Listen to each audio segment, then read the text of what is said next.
So hi guys, hi Shiv, hi Ayesha ma'am, welcome to Hi. ETimes. Hello, how are you? I'm good. How are you guys doing? Fantastic energy, dude. Like I've woken up in the middle of this interview afternoon suddenly. That's nice.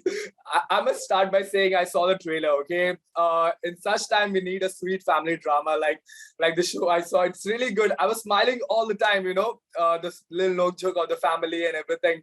I want to know how excited are you guys for this one. Let's start with that, the basic thing. Yeah, very excited. One has worked hard. So obviously, when you put so much effort and you work with such fantastic people, and your shooting experience has been that good, so obviously one is looking forward to the release and hopefully like some good responses from people.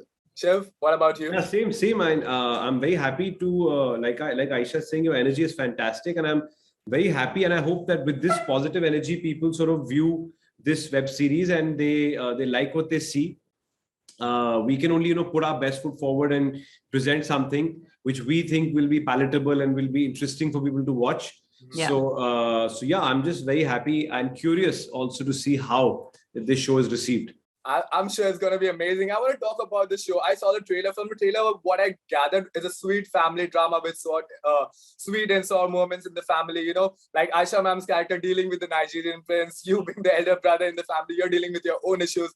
Like we're forgetting about third world problem and we're really focusing on the family problem right now. And we all need that right now, right? Yes. Tell me how, give us an insight about the show, is it this family heartwarming drama, or do we have something else also to see in this particular? I think it's heartwarming, but I think it's also intense, in its parts where it is dealing with issues of a family, right, and how a family, because of being away from their parents or the pandemic, not causing all sorts of problems, which a lot of families have faced. The distance, especially older people and younger people, not being able to see each other.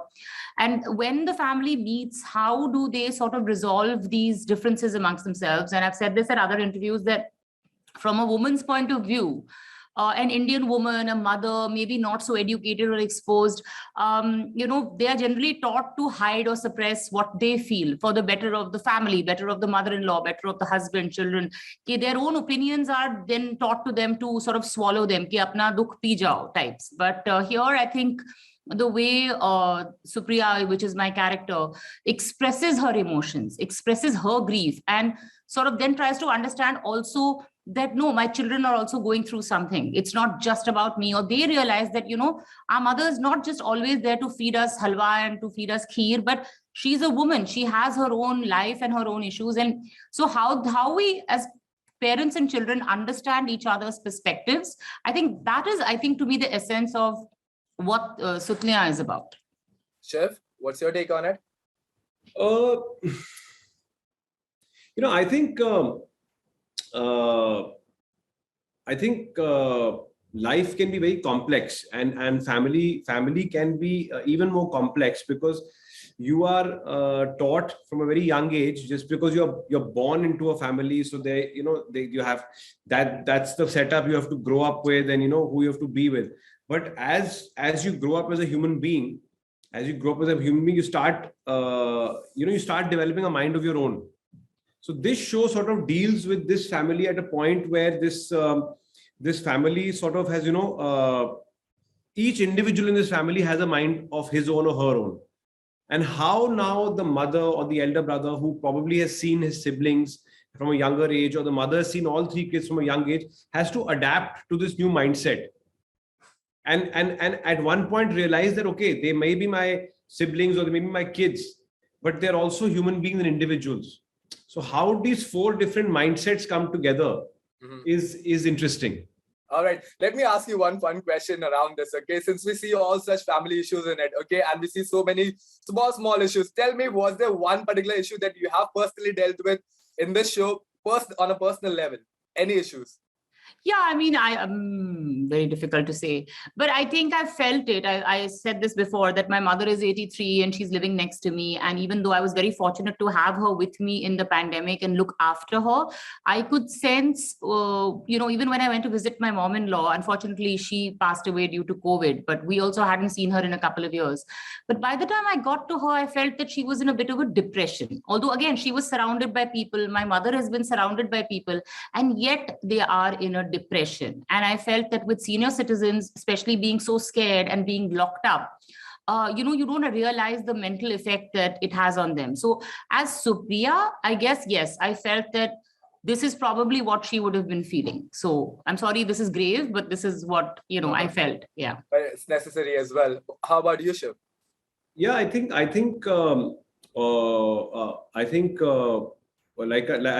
just stress upon the point I was making earlier.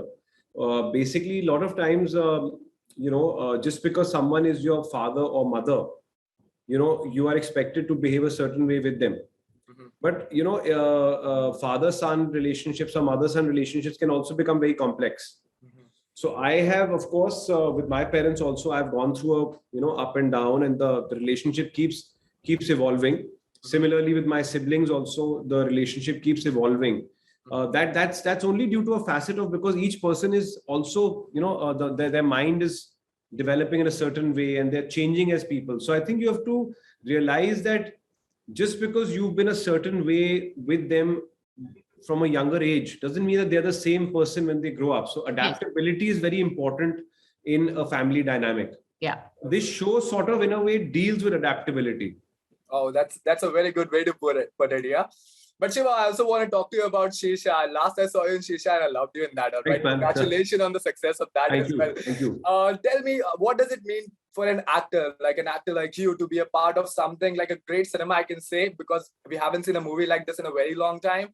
Yeah, I wouldn't say it's but the last 2 years I had 2 releases and both came on the OTT. And surprisingly, I was first fearing, oh my God, yeah, this should have come on the theater. But the OTT gave so much love, format gave so much love to my films. Like in 2020, a film I did with Vidyut and Anu Kapoorji, right, and Ahana Kumra, it was called Khuda Hafiz. That came out on one of the OTT platforms. Then Shersha came out last year on an OTT platform. So my fear was put to rest because the OTT platform gave so much of love and affection to a film, and you know that the film is genuinely done well because on OTT it is open for so many critics. Everybody becomes a critic, and everybody's sampling it. So I was very happy, and now it's Sutliyan. I can only hope it's on a different platform. I can only hope that this project of mine also is appreciated along with this entire project. So yeah, and for a fact if the project is done well or not, because OTT got a very clear indication of people's, because through the comments or through the buzz and stuff like that. Since Shiv brought out the question about OTT platform, I want to start with you first. Okay, OTT has been a boon for all of us, right? New actors are coming in, showcasing their talent. Established actors are re-establishing themselves on this platform. I want to know from you, being a part of this industry for so long, how does it make you to feel like be a part of a cinema, like a wave of cinema that's been happening in the country right now? I think it's great. I think it's really giving opportunities to so many different, and I think that the audience is also, there's a shift in the audience as well. There's a typical OTT audience, which also is very accepting of newer people. They want to see good content. And I think that the OTT is always provided that, is now suddenly provided that space that it doesn't have to be only glamorous or only soap opera. It can be a place where you would look at a seemingly unknown actor and have that kind of acceptance for that actor. And yet you'll have your established celebrities headlining the shows as well. But I think that it gives people a chance for a lot of actors to showcase what they really are. And because the audience has also now gotten used to accepting better and better content, better and better performance, I think it's allowed the audience to get a lot more savvy as to what good performance is. I'm very excited. Shiv, as an actor, what liberty does an OTT platform gives you? Like, what liberty do you get from it? Well, let's hope the liberties last. OTT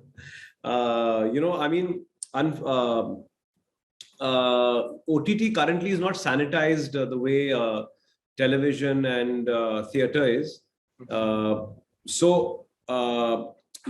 there are some people who take that and really like push the envelope to an extent which I don't think needs to be pushed, because we have, I feel as artists and as creative professionals, we also have we also have a responsibility of putting out content which should bring about some positive change. I mean, because people do get affected by what they see, right? Right. So the aesthetic, I mean, of course, there are going to be bold scenes, there's going to be action oriented, blood, but it should not be too, I mean, I somehow, I don't know how to explain it, but I know where to draw a line. So with an OTT platform, what happens is now there are people who are making some really graphic things. There are people who make some very interesting things.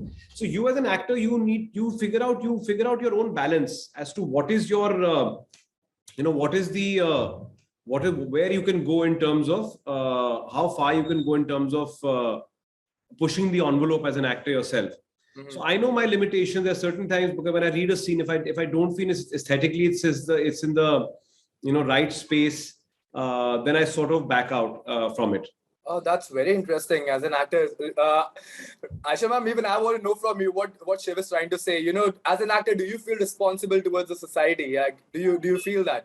Yes, I feel that if a show is, I think, playing a character that may have a negative bent of mind or might be promoting something which is very offensive, I think you have to show the truth of such people, that these people exist as characters. Okay, you could be a murderer, you could be a rapist, you could be a misogynist, and I think that there's nothing wrong in portraying that. But if the show itself, in the storyline, is promoting something that I don't believe in or I feel is negative for society, that is when I would say no to something like that, because that is what the show's message is. If in between a show you show different kind of characters which have negative things, which maybe have to show certain graphic things, but that is also reality, and unless we show it, people are not going to see that this is also the truth. Right. But the message of the show, eventually, what is the show trying to say? That for me is important. If it's showing something which I don't believe in, it's a very tricky area, because how do you show an anti-hero or somebody who's not particularly sort of quintessential is a positive influence in society, because you inadvertently, sometimes glorification does happen because you're making a show on that character, so inadvertently glorification does happen. But I think it's also important for the message, that the message of the show should hit home, that this is not the kind of this is not the kind of person you should be. I mean, I don't know how to put it. It's a very gray area. So that's why it's important to work with the right makers, the right people need to make a story, because the aesthetic will be handled well. Yeah. It makes me so happy to see you guys feel so responsible about being an actor and also towards the society. It feels very good. I know, because when I was younger, I know how much the audio-visual medium has influenced me. And all of us, when we were younger, we were watching television before OTT and everything came around. Everything is to influence, you as a human being. So yeah, I think everyone should be a little responsible, and as long as you affect positive change, I think you're doing in your own way. Forget trying to change the world. If you can do it in your own way, I think it's a great step forward. That's a very good way to put it, because cinema has the power to influence people. Yeah, it does. Yeah, it does, right? But one more barrier that OTT has broken, like there are no Tamil, there are no Bollywood cinema, there is no South cinema. It's just a complete one cinema right now. And there used to be an existing power structure in the Bollywood industry, which makes it very difficult for actors to come and showcase their talent. Do you feel, due to the arrivals of OTT, that line is getting blurred, the power structure is getting blurred, and everyone can contribute to the cinema right now? Yeah, man, I think the lines have been blurred long ago. I mean, look at the success of Pushpa. I mean, I was, of course, aware of Allu Arjun for many years, but I think the country has taken notice. I mean, he's a huge star, but a film like Pushpa, due to the OTT platform, has now gone to every area of the world. I mean, and the platform that it's on goes to many countries in the world. So in case if somebody was not aware of him as a performer, today they are. Yeah. That's very true. So distribution is extremely important, and OTT does that. Yeah. It gets into your home without you having to go out. And we're dealing with a pandemic, and we're dealing with old age, and we're dealing with issues, economic issues. We're dealing with, there's a lot of issues going on. So the OTT serves to break those issues and get, that time off you need, because every minute of the day, and as the years are going by, and as more and more advancements in technology are happening, it's eating into your time. True. 10 years, 15 years ago, you weren't looking down all the time. If you go for a walk, you weren't always seeing people looking into their phones. People are talking, people are, calling each other on landlines. There's much more time. But maybe 2023 will have even lesser time. So OTT sort of allows you to pause something. You've actually had 3 minutes, you watch something for 3 minutes, you've put it off, and you've gone back to what you're doing. True. True. Ayesha ma'am, I want to know, because you've been in the industry for so long, do you see that those power structure line getting blurred, and the cinema becoming just one whole cinema, and everyone can contribute to it right now? Yes, I do think. I think because certain platforms pick up short films is another big contributor. Now I feel it's amazing because you don't have to have amazing budgets to create something that you want to create. So smaller filmmakers with good ideas, with the advancement of, say, saying an iPhone technology, somebody with an idea can get a group of actors together, get a smartphone, edit your movie on your phone, and there will be a platform, say like on any of these leading platforms, who will be happy to pick up your short films. Thereby, sitting in your home, you're sitting and saying, oh, you know what, that's a 15-minute film. I have 50, like Shiv was saying, you have a small window of time, and you say, I'll watch that. And you're like, who's this actor? What a lovely film. What a beautiful message. And suddenly, you've been able to watch something. Whereas, where would a short filmmaker get any exposure? Why it would not be in the theater? You would not show it on television. Kaun dekh raha tha short film? And from that, if one person does a great short film, they can get commissioned to maybe do a larger film. So right. I think, yes, for sure, lines are blurred. People are getting much more opportunity to showcase something. If Shiv and I want to tomorrow collaborate and do something together, we have that vehicle, Oh, I'll be very, I'll be very grateful. What an honor for me, Ayesha. Thank you. We'll be grateful to see you guys collaborate with each other. Yeah. But she's right. I completely concur with what she's saying. And, I just think that this is great. It really challenges you. It really challenges you. Of course, nothing will ever take away the cinema experience, and I hope it never will. But what is happening is that, you're going to have many, I feel the cinema experience is going to get relegated to slightly larger than life cinema. That was my next question. Slightly bigger budget, because there's a certain experience which a cinema hall brings you, which no matter how posh a house you may live in, and what kind of an audiovisual setup you may have at home, it just won't feel the same. Unless you have a cinema in your own house. That's a different level of posh altogether. But films from makers like Christopher Nolan, or your Marvel films, your superhero films, there's a certain enjoyment which a cinema hall will bring for films of that caliber, like an RRR which is coming up, or a Bahubali, or a KGF, certain larger than life films So you will see a shift now in with a lot of makers who will start making films specifically for the OTT. Correct. They will not, because those earlier, a couple of years ago, there used to be this category of small budget films. I think that's going to get wiped out. I think now for cinema, only medium budget or probably a large budget films will get made. The small budget category, I think, is probably going to go into the OTT direct to OTT. I have a feeling. Ayesha ma'am, how much do you agree with this? Because I was reading, even Nawazuddin Siddiqui sir had said that only extraordinary content is going to draw audience to the cinema right now, and we are in need of I agree with Shiv, because I've been saying this for a while now, that I think the OTT platform and generally there's been a dark space which we've been visiting, and I think people wanted to see all this sort of in microscopic views, but I think we want the larger picture now. We want, because for 2 years nobody's traveled. Nobody's had any fun. Nobody's seen any beautiful places. It's all on your phone, right? It's all on Instagram.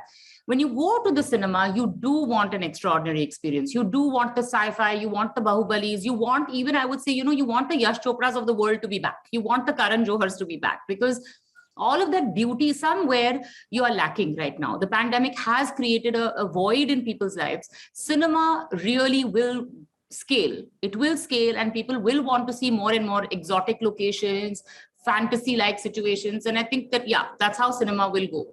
So that's my time. I guess I'm getting message from the PR. Yeah, cool. So thank you so much for chatting with me. It was amazing. It was a lovely interview. Lovely, great interview. Thank you so much. Mine and Ayesha, I'm sure. Yes, definitely. It was a wonderful interview. Thank you so much, man. I really enjoyed your positive, vibrant, really fantastic style.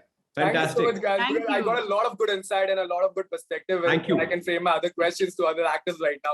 Thank you so much for chatting with me, and best of luck for your shows. Thank you so much. Thank you. Bye-bye. Bye-bye. Thank you, Imran.